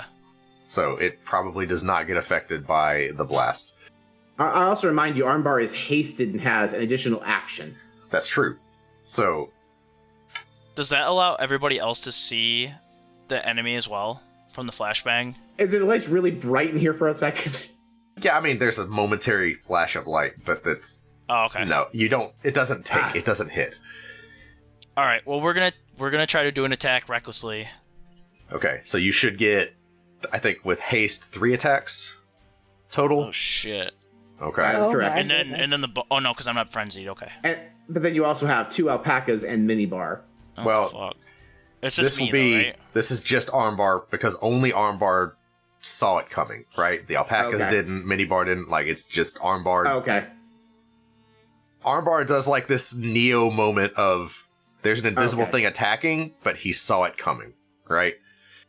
All right. First attack was a 19. That... Where's my armor class? That does not hit. Ugh. Can I do anything about that? I don't know. Advantage you at a 19. Yeah, they're both the same. 19 total? Like, Yeah, 19 total. okay. Gotcha. I didn't So you have roll 3 well. attacks, so 1 missed. It's not technically a saving throw, so I can't re-roll it. Nope. Okay. Well, I'll just keep attacking then, I guess. Okay. 25. That hits. All right. And this one does So- max damage no matter what. Yeah. So what is Oh. your max damage, and do you have anything you can stack on it to do more damage? I can't think of anything you have naturally. I think I built this with like if I hit crit, then that was what I was gonna do. Yeah, your crit damage is nuts, but Yeah, I don't think there's really anything I can really add to it. So 21 damage Well- is max with the rage. Do we want to risk the coin of absolutes? Well, the coin of absolutes would have been on the attack roll that's already resolved. Yeah. I will, if you guys want to retroactively say this is when you use it, I will allow it. I'm kind of okay with that because letting Tyler get a super crit, and because here's the thing, if he misses, he just tries again, and maybe he gets a crit on the third attack. I'm down. Super crit. Super crit. So, Let's let Armbar be cool. all right, Plus, Armbar. Armbar's table does have the wild magic effect that just lets him take 10 more swings. Nice. So, Armbar, your coin toss, which one is heads, which one is tails, evens or odds? Odds. Odds is the one you want. Yep. 13. You get a Yes! crit. Yes. Wow. Okay. Yeah. So, your second attack is a crit. So, what all happens with your crit? Because there's a lot of shit. Yeah, there's a lot of stuff. Armbar just flips a coin and some stuff starts happening. I roll an additional weapon damage die. So 2 damage dice. Okay. Yeah. So, you roll d12s, right? Because you're Yeah. using your axe. Yeah, So, and it's max damage, so 12 times 2, 24. You're 24 right now. Does that add No. +6 to it? with a crit. No, hang on. With a crit. So, normally, you roll double your dice, you roll another one on top of that. So instead of 2d12, you now have 3d12. So you're at 36. What's your strength modifier? 9. So that's 42. Not right. That's not right. You don't have +9 to strength, do you? Yeah. You do? That's right, you do. You absolutely do. So 36, 45. 45, yep. And the range bonus, which I think is 4. Yeah, so 49. I'm checking to see if I have anything else. You should have... Savage attack. So when you score a critical hit, you roll... okay, yeah, so there's 2. I have savage attack and brutal critical. Oh. So you get another one. That's right. So you get another 12, so that's... We're at 49, 51, 61 damage. Don't you get like a D8 or something from being the wild magic barbarian of whatever the other damage type is? That's you're thinking of the Zelap barbarian. That's right. Yeah. So I have a question. Yeah. So the axe it's a 1d12, but it also says +6. Is that like a modifier? So it doesn't that's not added to the total damage? So it's not +6 weapon. No, it's... So would it be the d12, so 12 plus 6 is the max I can do? Well, the +6 is... It should be... That's probably your to hit. No, that's... No? What is your strength? Like the number that it is. I think the axe is a +2 weapon, I think, though. My strength is 20. So that's +5, and then the axe... Is +2. Is +2. Okay, so you would do 2 more damage on top of what we've already said. So 63. 63 damage. Is there anything else? I think that's... I don't know. You think 63 will do it? I mean, we could keep going. Good grief. And that was with both criticals, right? Like the savage attack that's with plus... all the stacked on D12s that you get immediate max damage on. I think that's honestly it. Okay, so 63. Oh Sweet my deal. god. 63 and 2 roll 2d100s too. Yeah, you Can do get we to... do anything to give him 6 more points of damage? That's all I want to know. If you have... Does anybody have a reaction that can throw extra damage on armbar? Yeah, if you have any way of giving him another damage die in any way. Nope. I know I don't. I have bonus action spiritual weapon. No, That's not- No. It's not a reaction. Wait. So I have this thing in my notes. It says when enchantment, natural 20, then 3d12. That's I think that's just the note to your 2 things. Okay. I didn't know if that added 2 more die to that. It probably doesn't. It doesn't sound right. 63 is a very good amount of damage. Yeah, that's a lot of damage. 63 is pretty crazy. Humongous. So close to what episode is this again? 66. Dang it. Yeah, I know, right? So close. Okay, so all that happens. Roll me 2 D100s for your next wild magic search because you rolled a nat 20. 48 and 35. You said 48 and 35? Correct. These are both bad, unfortunately. Which one would you like? 35. 35? Okay. For the next minute, your weapon shrinks to 1/5 of its normal size. No. It's a hatchet now. Yeah. It keeps all attributes that it normally has, but every time you try to do an attack, it takes 5 feet of movement to actually connect. Right? Oh. So that's actually not that bad. It's not, but it does mean if you've dashed up to somebody and you used all your movement, you actually can't attack. Right? But if you're in melee, like you are now, you're fine. This weapon also technically does have 30 feet of range because it is the chain axe that I made, right? That's true. Yep. So can I have a question for you? Is the effect making this dragon a concentration-based effect that it's concentrating on? Because that would be a DC 31 check to keep it up. Actually, it's a good call. It rolls a 29. The invisibility fades. Oh, look who suddenly gets all their attacks back. All those horses and that little guy looks like armbar and shit. And also, Baragon double since I tail is see holding it his now, action. Yeah, all the held Can I take my actions. turn? All the held actions can proc now because you see this dragon right here. That's cool. Well, let Armbar finish his turn and then take your turn to wail on Yeah, him. so you get one more attack. Finish. You missed one, and then one was a nat 20. So let's see one more. It's not going to be another nuclear explosion like that first one, but... Nope. Yeah, 26. just describe how you hit him for us, just for me. I want to know what happens when you smack the dragon so hard it appears. Can we please just knock out one of its teeth? Teeth. Teeth. I would imagine, like, the first one, it was more so, like, a reactionary swing as, like, the alpaca kind of dodged out of the way with me, and it like, just scraped. And then on the other way back, I come back and attack the joint or whatever that went to strike me, doing the first bludgeoning little bit of damage, and then I unleash the chain and swing, and I smash the side of its head. So, as the spider dragon appears, it has 8 legs. The scales are white, so it is a mutated white dragon. That's sweet. There are pale, milky eyes that are covering its head. Where normally there is a jaw, it's now like mandibles that split open. Ew. You have completely ruined one of the mandibles. So it actually, like, the bite attack is just a little screwed up now. Yes. Because you hit it so fucking hard in the side of the face. Awesome. Armbar just wild magic tells you this is coming, and you dodge to the side as the ground explodes right where you were, and you just hammer the fuck out of this thing. Concentration drops. The dragon is no longer invisible. Your second attack hits. Yep. So, roll Hit damage. with a 26 and 19 total. 19 damage. Outstanding. All right. All right, whose held action wants to go first? It's Minibar and the horses still. They can see the dragon now, so they can act.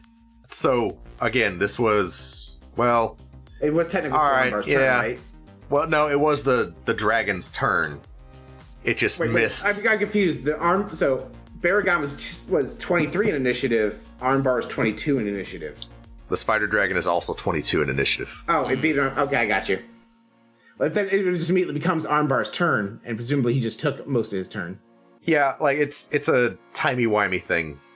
Everybody roll all the attacks that are going to happen, and let's take like a quick 5-minute break because I had coffee and it's okay. I read it. My man. The bill is coming due.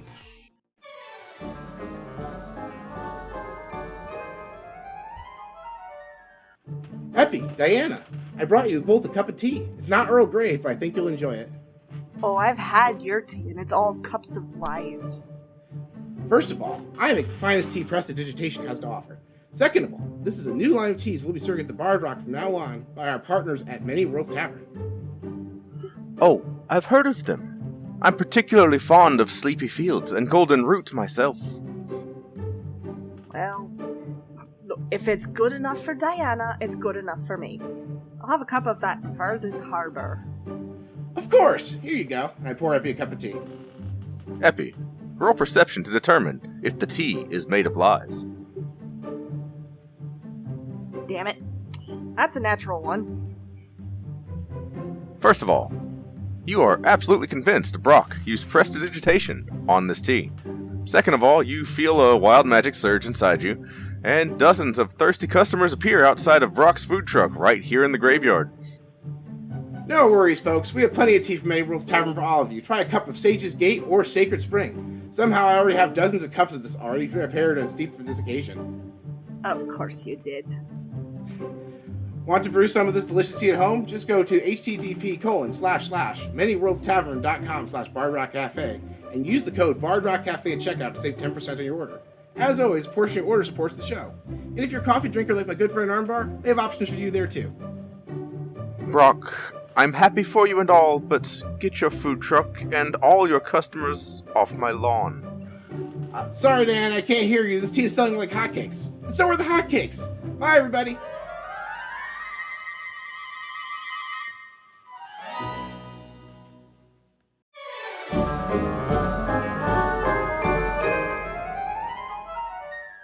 Epi, we just opened up a gift shop to help raise funds to rebuild the Bard Rock. Look at this fancy new design. I'd love that on a new t-shirt. You are transported to a world of t-shirts, all identical. You can feel your sense of self slipping away from you as the shirts reach out and grab you and assimilate. I cast Dispel Magic. Epi, where'd you go?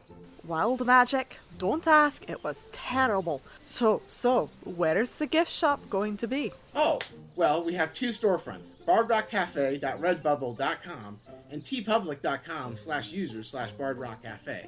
So anyone can support the Bard Rock. You know, the coffee mug is really cute. And that's not all we sell. We have t-shirts, hoodies, children's apparel, baby Bard onesies, Rock notebooks, Cafe's gift shop backpacks. is now open. Sales go to support the show. So if you want to help out and also get some cool Bard Rock Cafe merch, go check it out. And that's everything we had so far. Epi, are you listening? Did you say something?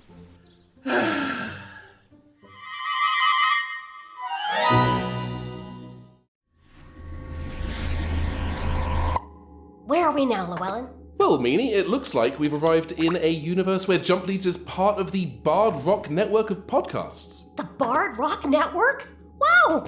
That's a whole new audience ready to experience our adventures jumping through parallel universes, like when we found that colony of religious robots, or the time we were chased by a knife-wielding dinosaur. What about when you spent a whole episode looking for a bathroom? We don't have to talk about that. Listen to the scripted sci-fi comedy podcast audiences are calling a cross between Sliders, Doctor Who, and Lower Decks. Jump Leads. Season 1 available now wherever you get your podcasts. Season 2 coming soon. Who was that? Sounds like this reality is actually an ad spot. An ad spot? Wait, so none of this is canon? It was, until you asked that question. Okay, I'm back. I paid the water bill. Kenny, I have some bad news for you. Another crate. Minibar just hopped off of Armbar's shoulders and smacked the living shit out of it. With a crit. Outstanding. I love it. It's not going to be max damage, but it is a crit. I mean, it's still a wild magic shirt. There's a chance for that one time he hit the guy 60 times. You are correct. I forget about that all the time. Armbar, look here. If you manage to wipe out my fucking spider dragon in one turn. I don't think it's Armbar you have to worry about. Yeah. I'm doing math over here. Oh boy. We have so many held reactions. This thing is getting squashed to hell and back. I'm so sorry. This spider dragon is about to be a mark on the wall. Okay, so Kenny, let me take you on a little walk here. I have 4 attacks because I'm hasted, 5 because of my echo. I crit twice. The lowest attack roll I got was a 22. Does a 22 hit? No. Does a 26 hit? Yes. Okay, so we'll take out 5d6 plus 5, and that leaves us with 10, 20, 30 d6 plus 20 damage. Holy shit. And you said 2 crits are in there? There are 2 crits. And 2 wild magic surges. The chance for shenanigans as well. Do you know which attacks were the crits, like in the sequence? The first one and the last one. Okay, so go ahead and give me the rolls for the first one, the 2d100. Okay. That way I know if something happens to interact with the rest of the attacks. You know what I'm saying? Yeah. 12 and 43. 12 and 43, you said? Yes. Okay. Both are bad. Which would you like? 43. Okay. Anytime you get hit with an attack, you get pushed back 10 feet. Okay. I had nickel for every time he got this one.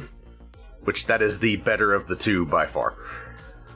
Okay. So go ahead and give me the other wild magic roll on your second crit. Oh, sorry, I stepped away for a second. Yeah. Well, I'm doing math. Yeah. Okay. 69. Nice. And Hey, there it is. Got it. 93. Ooh. So we're gonna go with 69. Choose a creature that can hear you. They make a weapon attack or cast a cantrip. Hi, armbar. Okay, armbar. Make one more attack after all the other ones. It's almost what I keep wishing will happen. Yeah, we're getting there. Oh my god. Did you Please, crit? Did you? Yeah. Yes. Yeah. Oh my god. Okay. I'm not gonna lie. Look at roll 20 right now. I literally just rolled. I know. Your rolls are public to the group. We all know. I'm not mad. I'm a little mad, but I'm not mad. I haven't even told you the damage I did yet. All right. All right. Yeah, let's resolve Baragon's damage first. Make sure this thing's still alive. Oh, it is probably going to be. I promise it'll still be This alive. thing has a fucking ton of hit points because I know who I'm fighting. But this is going through them much quicker than I thought we were going to. The dice are telling a story, and that story is this is why we don't go into a fight without armbar. Oh my god, you guys. Armbar didn't just crit. He crit twice Yeah. on the same attack. Yeah. Oh, I've seen this meme. Not likely. It's impossible. No, it's not probable. There's a 1 in 400 chance you will roll 2 natural 20s at advantage or disadvantage. All right, one at a time. So, armbar, you did your first few attacks. Did your alpacas hit? I don't. You haven't gotten that far. What do I roll for them? It's a D20 plus. My warhorse thing is not loading. Warhorse is D20 plus 6. I think they might only be able to hit on a 19 or a 20. Roll. Just give me 2 attack rolls, 1 for each alpaca. So a D20 plus 6 twice. 19 and 22. No, neither one hits. Okay. So the alpacas miss. Minibar crit. So go ahead and give me that. Minibar did. For him, I have to roll an additional. For him, you don't get the 2 additional dice because he doesn't have your Barbarian class features. He just has your HP pool. All he did was 23 then. Oh, all he did? I'm so sorry. You'll be okay. Okay. So. It just almost doesn't matter, but alright, let's do double tail. Hit me with your damage. Just the total number across however. I have rolled 30d6 plus 20 for a total of 135 damage. Jesus Christ. And you still have not resolved either of Armbar's wild magic searches. I also cast Fireball, and if he makes the DC 16 save. 1 second. I have a lot of shit to do in one round. The last 2 people to throttle this thing. We're so sorry. Those pixies are gonna get here and just find a desolate wasteland of nothing. All right, you said 135. That's insane. God damn. Hang on, let me get my calculator out. I'm just gonna start subtracting shit. How's D&D going? Well, the DM had to break out the calculator, so great. I also had to break out the calculator. Many of us have broken out calculators. Okay, we are now under half health. Wow. All right, Minibar crit. Go ahead and give me a wild magic search for that. 96 and 98. Okay. Both of these are just nonsense. For the next 8 hours, you bleed tomato sauce. Monk through, so I guess he's a can now. Yeah, that is minibar, not armbar. Minibar bleeds tomato sauce for the next 8 hours. Fun fact, he when always we did. win this, is he just going to have a meatball sub with tomato blood on it? Okay. I mean, meatball sub made out of spider meat. Yeah. All right, Comes armbar. back in. You made another crit. So roll the damage for that crit with 4d12 plus 9, I believe, is your damage bonus. Yeah. So 4d12 plus 9. 48. Nice. Well, 48 is the 3d12, and then I have to add 20. So 68. That doesn't sound right because your max damage was 63. I rolled. Okay. It's okay. I got you. I know what it's supposed. I got it. All right. Fireball. Okay. I'm getting to the. Oh yeah. If the confusion matters, I will roll for it. Yeah, no, okay? I'm not going to care about the confusion. Armbar still has to roll wild magic for the crit you just did for him. You're right. Give me that wild magic for Armbar for that last crit, and then we'll move on. Wow. And then Epi can finally have his turn. 12 and 81. Is there still a dragon? Yes, it's below half health narrowly. These are both nonsense. One is bad, one is kind of like whatever. So 81, an enormous feast of grilled meats appears surrounding you, enough to feed 20 creatures for a day. So you hammer this dragon again, and just like prime rib eyes, filet mignon, like the biggest rack of math. Yeah, just nonsense. Whatever. You know that math problem where if you slap a chicken hard enough, the thing will be fully cook? cooked. Yes, actually. Or just Yeah. Like, that seems like a very southern math problem. Flawlessly. Yeah, listen, man. We calculated how fast you would have to slap a chicken to cook it. Because thermodynamics, but also it would obliterate the chicken and also the world. We calculated. What if everybody in one hemisphere jumped off the land at the same time? That's the math you did, but for slapping a chicken.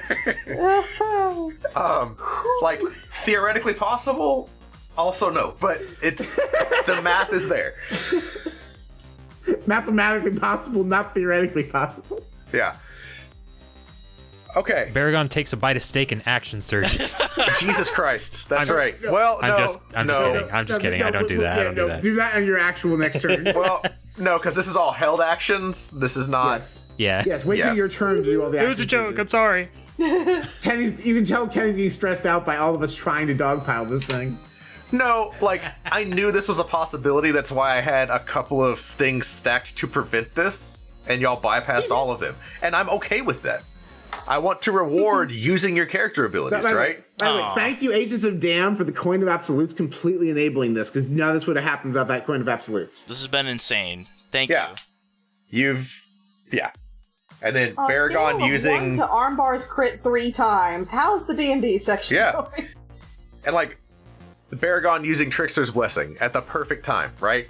Because all of this shit would have been wasted on the illusion, and it absolutely would have been Baragon taking the invisible attack while everybody else had to deal with Baragon's out there alone. Instead, you just rewound time around.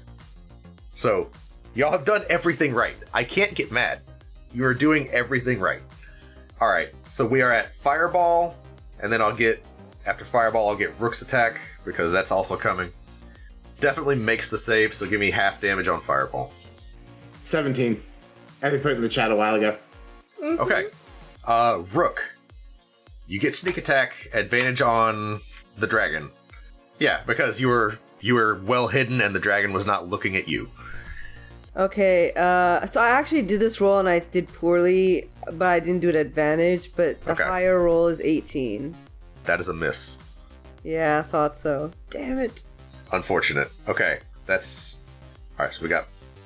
Nadir, what are you doing, if anything? I don't... You didn't have a held action, did you? No, I didn't. Okay, so that's a pass from you, so that just leaves confusion. Question before that resolves. Did Epi proc Wild Magic on Fireball? Yes. There we go. Just How to many make do I sure roll? everything Just resolves one? before I go. Just one. 84. For basically until your next long rest, you are compelled to tell the first time you see a intelligent creature that would understand what you're saying to it, you feel compelled to tell them which school of magic they would most fit into as a person based on just vibes. just vibes. And when you see Dot, remember you have to do it in the Western gravelly accent as well. That is correct. That is obviously conjuration. They're literally a summon. It is still an intelligent creature capable of understanding. So yes, no, I'm just saying, like, that one is just super obvious which school. That's all I'm saying. Just because it was made with conjuration doesn't mean that its best school is conjuration. All right, that's a debate for the after show we don't have. It's a DC 17 Wisdom saving throw for confusion, which is centered on Sorry, I forgot part of the body. I forgot what the initial roll was, so I'm just gonna roll it again. Let me get back to the character sheet because I've just been doing subtraction for the past 30 minutes. All right.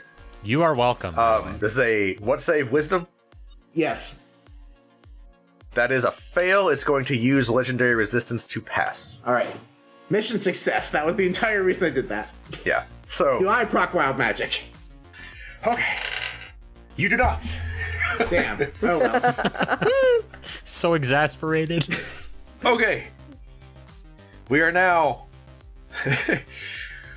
moving down from the spider dragon, finishing its turn. It is going to use a legendary action. Yeah. That hurt a lot. Sometimes you just gotta smack the ever-loving shit out of a giant dragon. Yeah. I mean, it's absolutely using a legendary action right now. I gotta decide what it's gonna do. Because y'all did 400 points of damage in a round. I just need you to know that. That is because I'm looking at the max hit points and where he's at now. Y'all have done 404 points of damage. Oh my goodness. That's an error. Does not compute. Yep, his web page is not loading, actually. His web page, I get it. All I did was yes and Marty's joke to make it more obvious for the dumber members of our audience. No offense, people who didn't get it the first time. I mean, just because I'm in the dumber members of our audience does not mean that it wasn't necessary. You were not the audience. Just because I'm one of the dumber members. No, I'm just saying I wasn't calling you dumb. That's all I'm saying. Good lord. Okay. Listen, we're just trying to get it so we wrap up by the episode that you want to wrap up on. Seriously.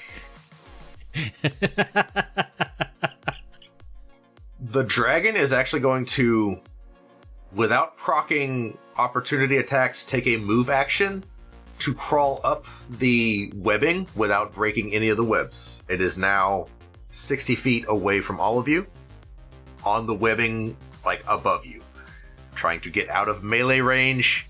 It was going to do, like, some more attacks, but it is now not doing great. So, I have a question.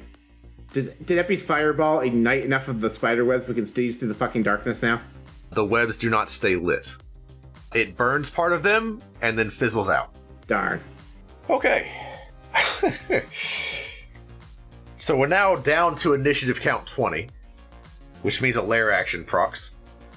One of the eggs cracks open, and a smaller version of the ancient white spider dragon, a baby dragon, crawls out and enters initiative order. So there's now a spider wormling, basically. I'm gonna smash it. Listen, we got a long way to go to get back to your turn. Hey, we have something the alpacas can focus on now. Yeah, basically. Okay. Rook, you're up. I'm up. Am I still stealthed? No, you left stealth to attack, yeah. Got you. I want to aim right for what's left of the spider dragon's face. I want to shoot it in the eye. Okay. I mean, it's got several, but yeah, you... One of the few eyes. Better chance. But he'll see it coming. Okay. You're not going to get sneak attack, but you can take the shot. 24. That misses. Oh, jeez. And I don't want to hear shit about it because y'all just did 404 points of damage. damage. No, that's fine. I think I can take one more shot. I'm gonna go... Go ahead. Do you... I was gonna go offhand shot to the baby. I'm gonna shoot a baby today. Okay, sure. Oh. Yeah. That was a natural one. Natural one. Ooh. Roll your magic. Oh my god. 71 and 39. For the next minute, you must take the ready action on your turn. So, like, that's all you do is ready action. Okay. When this happens, I do this, right? Okay. And that doesn't start now, obvious next turn. Yeah, that's after the resolution of that attack. So, but yeah, so you use your action, your bonus action. You can move somewhere if you want to. But yeah. kind of in the I'll just hide and wait for my next turn. Okay. So you just kind of scooch back around the egg that you were hiding behind. Yeah, pretty much. Okay. The wormling is going to... Oh, jeez. We're in a target-rich environment. You actually attacked it. It knows where you are. It's going to come after you. Alrighty, let's go. See, it's probably not going to do a ton, but we'll see how it goes. A 7 is not going to hit you. No. But there is now a human-sized spider dragon that does not have fully developed wings trying to bite at you. And you just kind of duck out of the way. That's what's up. Okay. You're a baby. Get down, baby. Get down. Just a baby. Okay. At this point, you all hear Lolth in your heads. She says, I may have underestimated all of you. Let's fix that. She is going... Is it a spell? It is. Can we see where its origin is? You cannot. She is very far away. Sorry. Well, I heard her say the thing. In your head, yeah. Can we talk back? Yeah. I want to just respond to Lolth. Listen, Lolth, baby, darling, sweetheart. We beat Sirik, the god of trickery. We beat Zugtamoy. You're just another speed bump on us, so how about you just surrender or cut what you're doing, cut your losses and leave? Can I roll intimidation on Lolth? Yeah, tell him, boss. Yeah. After that first opening round, yeah. Alright. Can you do so with advantage from the cool shit that the rest of us did? Advantage from 404 individual points of damage. Do I get the advantage or no? No. All right, I'll let you make the roll. That's fine. That is an 18 plus 7 for a 25. Okay. That's a good sign. So you're trying to convince her to cut her losses, basically. Yes, exactly. Just, hey, you don't have to fight us.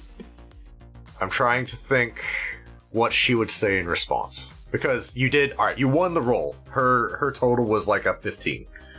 She's also a liar. Well, I mean, this... That's not the point, though. I basically balked at her personality, and she is wavering. That's kind of the resolution here, right? Yeah. My end goal was just have her hesitate long enough not to cast her spell. That was my end goal. I'll give you that. Okay, so we're gonna move on. Who's next? Epi, you are up. So we have this giant dragon who's trying to get up off of the ground. It's up there. It's on the wall somewhere. Yeah. It is in the webs that are running throughout the room, 60 feet up. I will say that you guys are able to see it, just because it's huge. It is just a shadowy figure for you right now, but you know what it is, right? It's not invisible anymore. Okay. Well, Epi's gonna try out a spell he hasn't gotten to use in a while. Just pulls out of his sleeve a little marble, flips open the book, the ink boils off the page and pools in the center, drops the marble into it, and with just a flick of his wrist, the marble covered in ink shoots up, and 50 feet up, 10 feet out from the wall, I would like to create a gravity sinkhole. Okay. That's cool. Yeah, I want to pull this off the wall. Well, it's not on the wall. It's in the webs. Yeah, pull it down, I guess. Just rip it off of the webs. All right. I'm gonna rip that sucker off the wall if I can, into my black hole that I've pulled. What is the spell you're casting? Okay, it is Gravity Sinkhole. A 20-foot radius sphere of crushing force forms at a point you can see within range and tugs at the creatures there. Each creature in the sphere must make a Constitution saving throw. On a failed save, the creature takes 5d10 force damage and is pulled in a straight line towards the center of the sphere, ending in an unoccupied space as close to the center as possible. On a successful save, the creature takes half as much damage and isn't pulled. Yeah. Alright, so he's gonna roll the con save. What is your DC? DC 16, so he's probably gonna pass, but yeah. He passes by like a million. So roll half of your damage. Okay. However, I will say, all around it, the webs are being, like, sucked in in a way that is, like, webs stick together. It is messing with the webbing in here, right? Because all the webs stick together and the webs are being pulled into this sinkhole. So, the dragon passes... It's having to, like, move along the webs as they're being sucked into the sinkhole to mess with the webbing. I gave it difficult terrain, but I rolled on D20 a 30 for the full force damage. So 15? Okay. Yeah. So just, it's not a bunch, but I will say for just, like, a bonus action, can I use my telekinesis? I'm going to take my little spider climb slippers that I got for Christmas so many episodes ago, and it's just gonna telekinesis send it over to Baragon, tuck it into his pocket, and just, telepathically Eppy's gonna be like, in case you want to go up and fight it. Oh, perfect. It would take... I'll let it be an item interact, put the shoes on, because they're slippers. You slip them on. But done. Yeah. But okay, so that happened. You did some more damage to it. It did not have to use a legendary resistance because it just passed. Yeah. He has a constitution of screw you. Yeah, like wisdom, not super high. Constitution is astronomical. So. And if there are any tiny spiders coming from the roof, no, they're not. Yeah, that is correct. All the little spiders that were dropping down that were just like a nuisance. They're just getting sucked into the vacuum cleaner ball now. Yeah. Yeah. Okay. It's just a vacuum marble ball. up there. Anything else from Epi? Thank you, Epi. You're welcome. I don't think so, but can I ready a spell as a reaction? Like counter spell? Ready action is an action to say, I will use my Never mind. reaction to take this action. Well, I looked it up and counter spells a reaction, so if we can find Lolth, I can counter spell her if she starts doing her shit again. Gotcha. So I think I'm good. Oh, wait, no, I know what I'm gonna do. Just turn to Dot. Now see here. First of all, you would do great in that there conjuration field. Oh. For a second, I was like, Eddie Van Helmont is here? I'm typing right now in the chat. I was trying to do... I forgot the accent a little bit. Western Epi is just Eddie. I'm being called out right now. I'm sorry. It was well, shit. Oh my gosh. Not the other guy with a familiar name Dot. Oh my gosh. What can I make Dot do? What can I make Dot do? It uses your action economy for Dot to do things, so. What? Your familiar uses your action to do things. Do they not? Yeah, but touch spells. No, but like it still uses your action, I'm pretty sure. Oh. Doesn't move separately? It has its own movement, but if you're going to cast a spell through your familiar, that is your action and the familiar's action. Yeah. Well, I don't have any more spells, but I was gonna see if I could move Dot into place to cast spells on Armbar if I need to. Yeah. Like, for instance, jump. I was just going to cast Flight and Armbar on my turn. Then I can move Dot to Baragon. Epi does not proc wild magic, by the way. Yay! Alright. Nadir, you are up. But first, the dragon's going to use a legendary action. It has a 60-foot cone breath weapon. It's going to catch all of you in it. Wait, we are spread around. No, it's not. Like counter spell. That's not a spell. That's not a I'm spell. behind an egg, man. Yeah, Rook and Brock are nowhere near the rest of the group. We all took shelter near the walls behind things when we were hiding earlier. We are not near the rest of the group. Yeah, it catches me and the tanks. He at least is going to try to catch everybody that was in relative melee range. So definitely Baragon, Armbar, Minibar, the alpacas. I mean, I think the alpacas are just all gone. Like, Can I- With this, yeah. Can I use a reaction? Or What do you want to do? You have a reaction. What do you want to do? Once per round, I can impose disadvantage on an attack. So this isn't an attack. This is everybody makes a saving throw. Oh, okay. I thought he was doing an attack just on everybody. No, this is... It is a hostile action, but it is not an attack, because attacks are mechanically a specific thing. Never mind. It is colloquially in the real world what we would call an attack, but it is not mechanically the attack action. Okay. I need everyone to make a con save. So the alpacas are just gone. Epi and Nadir... Alright. It's a 60-foot cone. Rook is hiding... behind Egg. Brock took cover. I intentionally went away from the group at the beginning because I knew we were fighting a fucking dragon. So wherever I'm covering from, I moved so I was not anywhere within cone range of the main group. Alright. But Inky's there. Inky is in the middle of it? Yes, Inky was specifically there to be with the tanks. Okay. So Inky has to make a con save. Epi, would you have been in the thick of it or no? At the start of this, Baragon and Armbar had stayed close to y'all to guard you, and the dragon attacked out of nowhere. So everybody was grouped together. I was sitting there with Fireball at the ready to shoot down the hallway, so I probably am. Okay. And Nadir, would you be in the thick of it?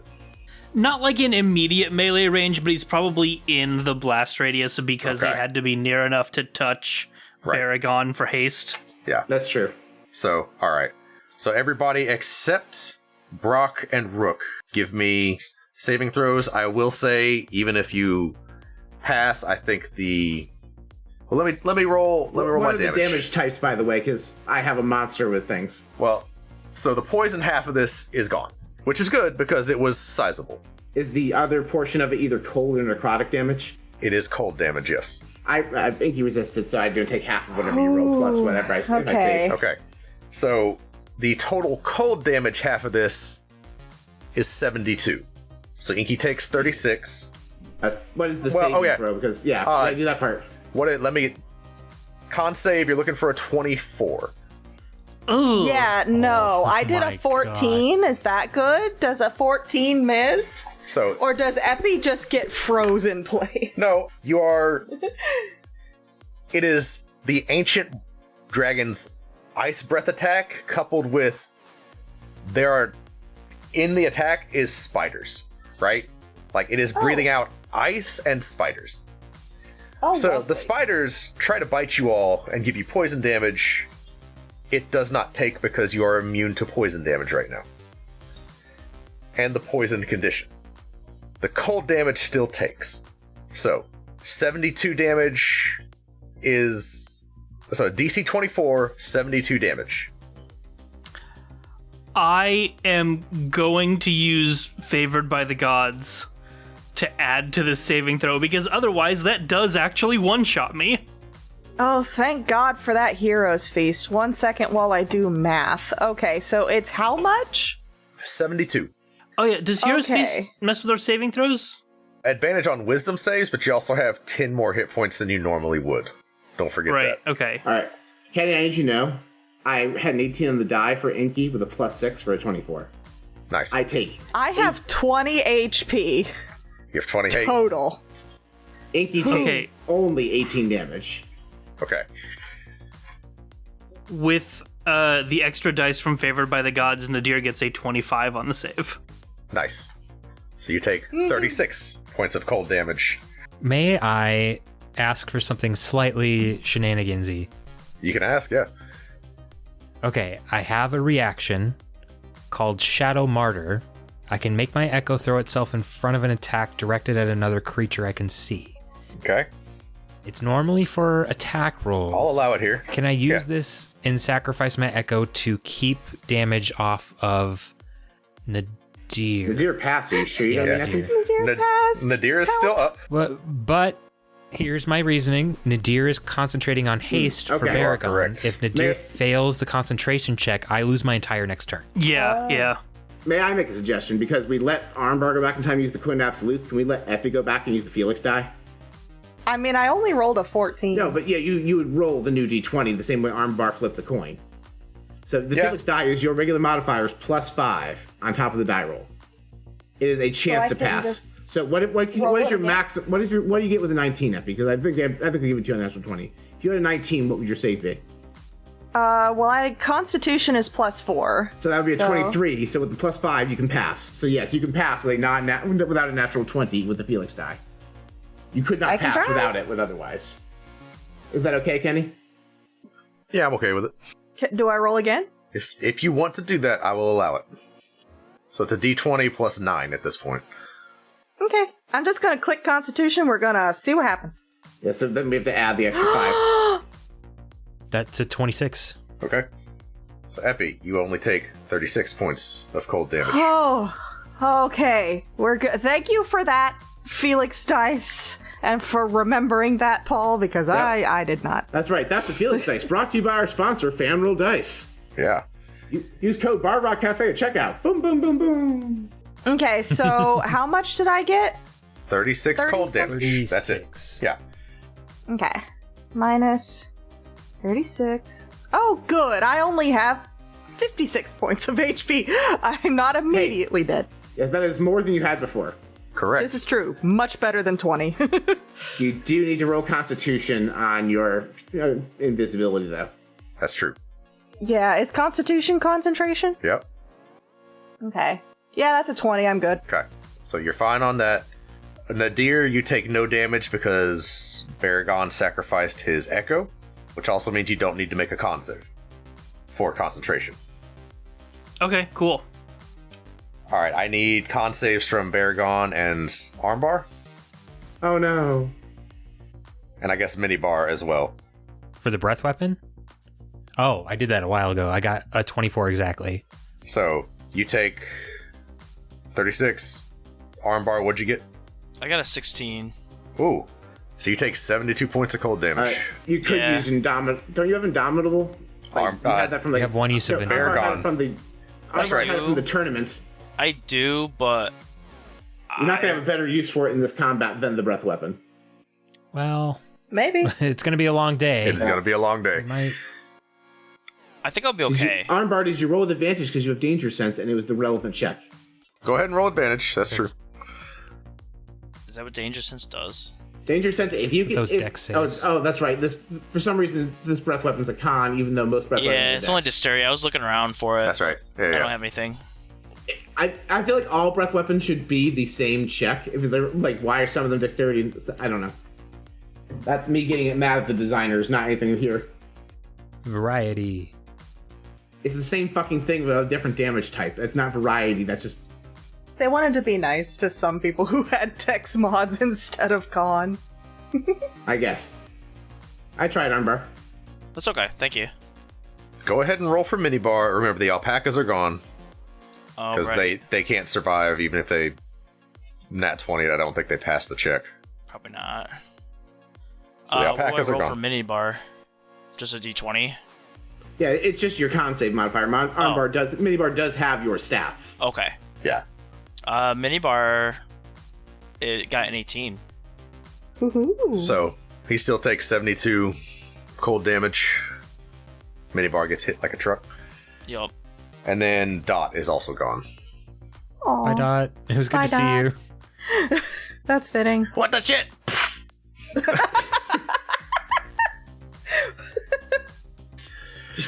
Okay. Somewhere out there, a chalkboard reaches out and marks for another friend of Epi's that died in combat for no reason. Okay. Alright, so that was the last legendary action, because it uses 2 to use the breath weapon. The Spider Dragon is done with legendary actions right now, until its turn again. Nadir and then Brock. That was a lot of stuff that just happened. Who got hit the worst by it? Armbar and Minibar, by far. So I'm going to invisibly wander over to Armbar and tap him on the shoulder with the head of the staff and do Cure Wounds at level 4. Go ahead and take back 25 health. Oh, thank you. Nice. I'm up to 121. How is your damage higher than my max? I mean, I know you're a barbarian, but what the heck? Barbarians have one spell, and it is hit. Smash. Yeah. It's cast iron. Yeah. Okay, Brock, you are up. Alright, so I'm going to do a couple things. First, I'm going to stroll over to Armbar and use my loot. Do I actually need to use the DOS? Can I use the DOS loot from a range to cast flight? I feel like if I'm playing music, it's just like they can hear it. Do I need to move to cast flight on Armbar? Not. You gotta hit him upside the head. You just slapped me. I don't. Kabong! I will be shocked if it's relevant where you're standing. Because I would just move away from case the breath weapon recharges. That's basically the goal, right? So Armbar, you can fly now. Have at this fucker. Shit. And then bonus action, I'm going to just go ahead and give Rook a Bardic Inspiration. That's a D10. And then I'm going to go back to my little hidey hole away from breath weapon area. And then I still have Inky. So Inky is going to shadow teleport up to this dragon's fucking face. Because he can do that in dim light or darkness. Yep. So when he does that, each creature of its choice in 15 feet needs to make a DC 14 con save. You're going to pass it. Doesn't matter. I think it's just a save or suck, so don't even bother rolling it. Yeah, it's passed. Yeah. Anyway, I am then going to go ahead and do a piercing claw attack on this thing. I'm specifically attacking its mouth. My goal is to grapple its mouth shut, so even if the breath weapon doesn't connect, it just stays shut and he can't use it. Okay. That's a natural 20, baby. Yeah, let's go. Let's go. Oh, nice. All right, I'm going to just fish out some actual physical D10s, but I wasn't expecting to get a crit with Inky. 63 damage. I matched Armbar's crit. Let's go. And this thing has just got enormous bone claw hands wrapped around its snoot. Inky holds on for dear life trying to hold this thing's mouth shut. Okay, this thing is looking very, very bad. Go ahead and roll 2d100 because you rolled a nat 20. Okay, boop. That is a 2 and a 25. You cast any level 1 bard spell and apply the distant spell meta magic to it. So, pick a spell. Yeah, I'm just going to go ahead and cast Healing Word because that's Cure Wounds is a bard spell. That's right. I'm going to distant meta magic Cure Wounds onto. Does Armbar still need the more? Should I give it to Epi? Probably Epi. Okay, I'm just gonna roll a D10 and give Epi the. Isn't it a D6? No, is it a D6? Yeah. I thought Cure Wounds was a big one. Anyway, I will roll the D6. Was D8. Anyway, I rolled a 4, and that should still use my charisma modifier, right? So that should be a 9 total. Yeah. So you heal 9, Epi. Okay. Rolling back around, Baragon and Armbar, y'all are up first. Take us home. I will use my object interaction to put on those slippers that Epi gave me. I will take my... With the slippers on, you ignore the effect of webbing as well, so you do not have to worry about getting tangled. You can run up the webs. I will take my 70 feet of movement from being hasted and close into melee range with the dragon. And I will take my 4 asterisk attacks. 23 to hit. Does not hit. Okay. 25 to hit. Does hit. Okay. That's the second attack. The third attack is a 28. Does hit. Let's answer this question. Does a 24 hit? It does not. Okay, so its armor class is 25. We got there. Okay, so I hit on one of those, I think. You hit 2. Okay. So that will be 10d6 plus 10. 52 damage. Oh, jeez. Holy hell. I will spend one of those banked action surges to attack 3 more times. Okay. That's a crit. Oh my god. Hell yes. This can't be happening. It's Baragon Doubletail with the steel chair. That is hang on. This is not Table. relevant, but because Minibar's weapon is that steel chair, this thing was supposed to make some strength saves on Minibar hitting it with a steel chair. It does not matter. I'm sure it passes. It falls over. It's just prone because a little homunculus man hit it with a steel chair. Just so that we're all clear, this thing has 33 hit points at the start of the action surges, so you crit. It's gone. Okay. Let me just roll those attacks or that one set of damage because that is another 10d6 plus 5. You have 36 damage. That's what does it. No way. So roll the wild magic. Oh my god. 7 and a 100. Oh my god, you just What? you just get them back. You get 2 more action surges after having used one. He net posited on action surge. He did. Baragon, describe how you kill this thing as you charge up at it. Use your finishing move. Use the people's wink and it just The dies. people's wink. It dies of embarrassment. It's bashful.